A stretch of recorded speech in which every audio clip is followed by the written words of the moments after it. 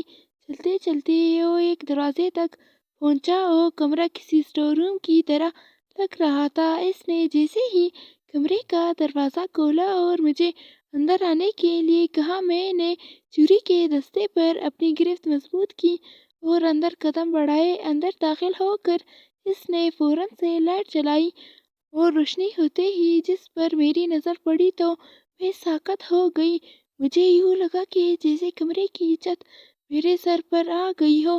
جب میرے شوہر کے ہاتھوں مجھے میرے باپ نے فروخت کیا تھا، اس کے بعد سے میرا اپنے ماں باپ سے کوئی رابطہ نہیں تھا۔ مجھے معلوم نہیں تھا کہ میری بہن یا میرے ماں باپ کس حال میں ہیں، اور میں نے تو سمجھ لیا تھا کہ وہ میرے لیے مر چکے ہیں اور کبھی بھول کر بھی ان کے بارے میں نہیں سوچا تھا۔ کبھی کبھار ماں کا خیال آتا تھا، لیکن شادی کے تیسرے سال ایک دن چھپ کر میں واپس وہاں گئی تھی، لیکن اس گھر پر تالا لگا تھا اور ارد گرد کے لوگوں نے بتایا تھا کہ تمہارے جانے کے بعد سال ہی میری ماں کو بھی میرا باپ کسی جگہ جوئے میں ہار گیا تھا اور اس کے بعد اس کا کچھ پتہ نہیں تھا۔ ان سب پر فاتحہ پڑھنے کے بعد میں نے تو کبھی سوچا بھی نہیں تھا کہ ان سے سامنا ہوگا، لیکن ابھی اسٹور کے بستر پر مجھے باپ لیٹا ہوا نظر آ رہا تھا اور مجھے اس سے دیکھ کر شدید نفرت کا احساس ہوا کہ ہم لوگ جس حال میں بھی ہے صرف اسی شخص کی وجہ سے ہے، لیکن اس کی حالت اتنے قابل رحم تھی کہ میں تو اس سے نفرت بھی نہ کر پا رہی تھی۔ میرے پیچھے موجود سبزی والے نے مجھے کہا کہ آپ نے اس کو پہچانا؟ میری تو زبان بند ہو چکی تھی، میں کیا جواب دیتی۔ میری حالت دیکھ کر اس نے کہا کہ یہ شخص آپ کا باپ ہے اور صرف آپ کا نہیں بلکہ میرا بھی۔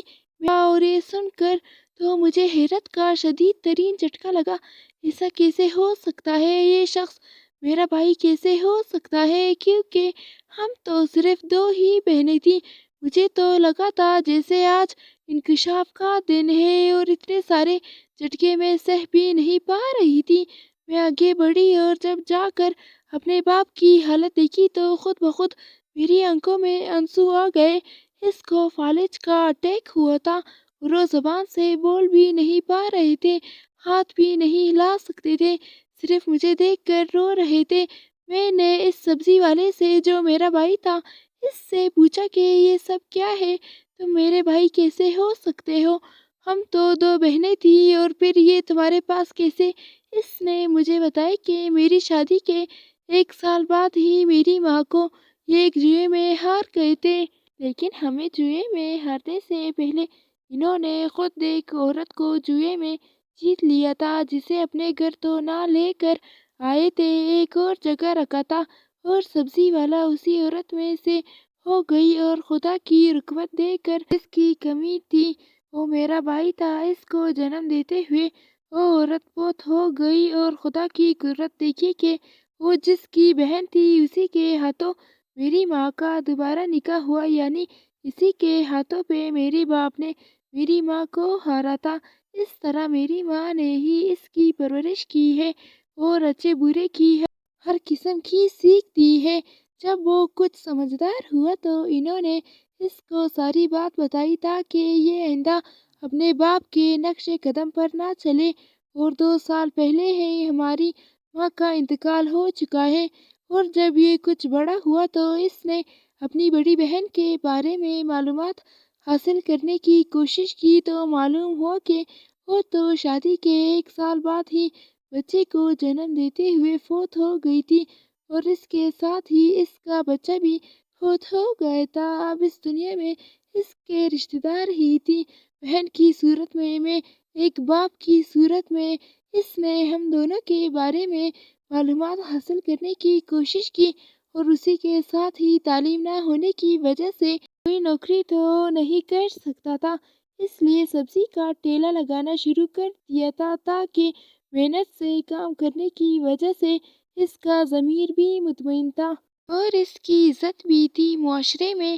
ایک دن اس کو باپ ملا اور باپ جس حالت میں اس کو ملا اس سے ترس آ گیا اور وہ اپنے گھر لے آیا، اور اب باپ کی خدمت ہی کے لیے اس نے دکان پر لڑکا رکھا ہوا ہے، کیونکہ وہ خود نہیں کھا سکتے ہیں۔ اور وہ میرے بارے میں اس نے معلومات حاصل کی تو میری حالت کے بارے میں جان کر اسے شدید دکھ ہوا، اس لیے اس نے اپنے طور پر میری مدد کرنے کی کوشش کی، اور 100 روپیہ بھی وہ اس لیے لیتا تاکہ میری خودداری متاثر نہ ہو، کیونکہ اگر مجھے مفت دیتا تو شاید میں دوسرے دن واپس بھی نہ آتی، کیونکہ شروع میں سمجھتی رہی کہ اس سے غلطی ہوتی رہی ہے اور وہ مجھے زیادہ پیسے دے رہا ہے، لیکن جب ان پیسوں سے میرے گھر کی ضروریات پوری ہونا شروع ہوئی تو خود ہی اس کی دکان پر آنے لگی، اور وہ جان بوجھ کر میرے کسی سوال کا جواب نہیں دیتا تھا، اور یہ غریب بھائی کی اپنی غریب بہن کے لیے مدد تھی، ایک چھوٹی سی کوشش تھی۔